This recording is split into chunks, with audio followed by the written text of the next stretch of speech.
Family ভালো রাখার একটা টিপস দেয়, একটাই টিপস, কোনো বিফল হবে না। এই একটা টিপস আপনি যদি শুনতে পারেন, মানতে পারেন, আপনার সংসারে কোনোদিন ঝগড়া হবে না, আপনার সংসারে কোনোদিন ডিভোর্স হবে না, আপনার সংসারে কোনো অশান্তি থাকবে না। সিম্পলি একটা জিনিস, সেটা হচ্ছে আপনার পার্টনারের সাথে অত বেশি কথা কওয়ার দরকার নেই।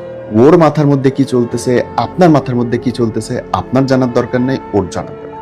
কথা যত কম বলবেন, ঝগড়া তত কম হবে, তত বেশি ভালো থাকবেন। আপনি দেখেন, মানুষ সারাদিন চিল্লায়, টক, কথা বলো, বইয়ের পর বই, ভিডিওর পর ভিডিও আমরা করে যাই। এগুলো সব বাকোয়ার জিনিস।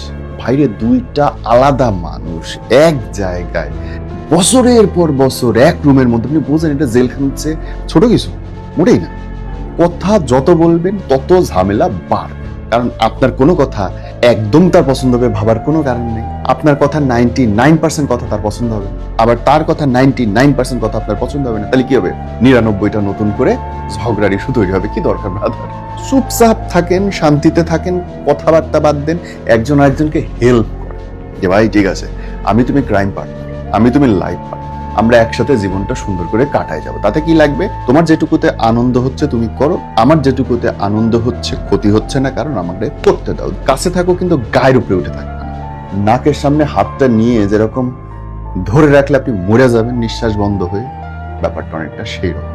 সাথে থাকেন, কাছে থাকেন, তবে অবশ্যই গায়ের উপরে উঠে না, আর অনেক বেশি কথাবার্তার দরকার নেই।